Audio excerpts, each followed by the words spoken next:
هنبدأ نغير كل الأسلاك دي، هنفكها كلها بالحوامل بتاعتها بكل حاجة، نشيلها ونركب الضفيرة الجديدة. نشوف مع بعض.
كده نكون فكينا الضفيرة بتاعة التابلوه بالكامل. الضفيرة دي هنغيرها بضفيرة الفول اوبشن اللي فيها كل الوظائف اللي احنا عايزينها علشان ما يكونش فيه تجريح او فيه تقطيع في الاسلاك.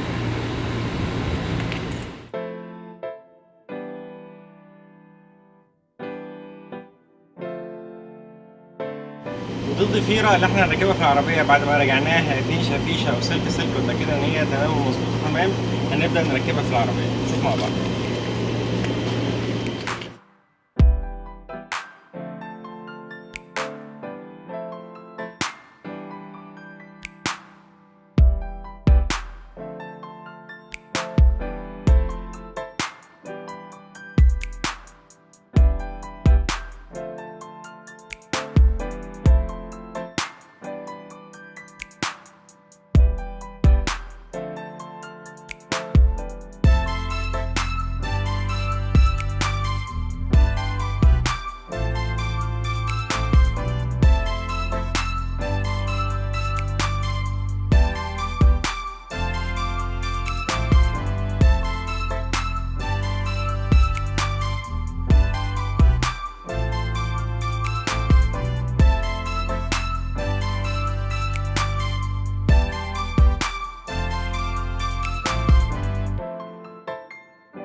دلوقتي بعد ما ثبتنا الضفيرة اللي فيها كل الاوبشنز اللي احنا محتاجينه، هنرجع نركب التابلوه في مكانه زي ما كان. طبعا اهم حاجه ان كل حاجه ترجع بالظبط زي ما كانت عشان التابلوه ما يطلعش اصوات مع المطبات او مع الحركه. وعارفين ان هي عربيه زي دي عربيه فاخره المفروض ما يطلعش فيها اصوات زي كده. هنكون حريصين واحنا بنركب ان احنا نرجع كل حاجه زي ما كانت بالظبط نازله في الاصل. شوفوا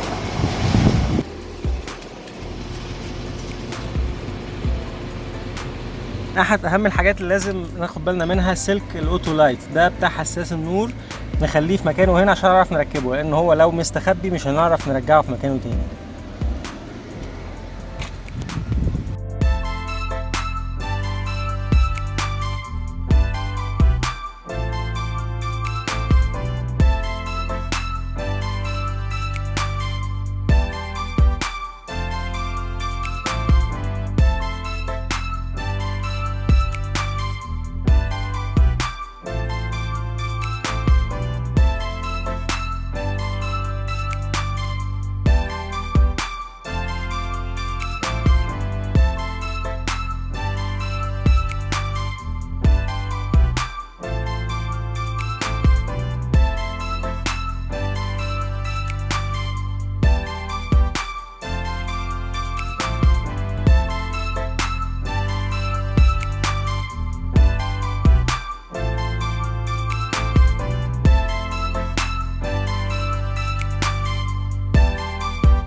هنركب الشبكة دي مكان الشبكة دي، ونركب الرادار ونثبته. هنفك الصدام من هنا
الضفيرة بعد ما وصلناها ووصلناها في كل الأماكن بتاعتها مظبوطة زي ما احنا شايفين. دي فيشة الرادار